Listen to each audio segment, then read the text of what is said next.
কিন্তু শেরপুরে বন্যা হচ্ছে, আমি কি করব ভাই? আমরা তো পরিমণি আপুর হাঁসের রান্নার রেসিপি নিয়ে ব্যস্ত রে ভাই।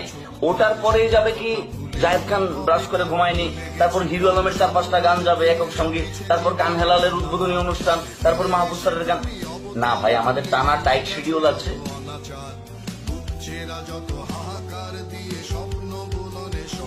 চিন্তা করেন বাংলাদেশের খবরের কি পরিমাণ অভাব।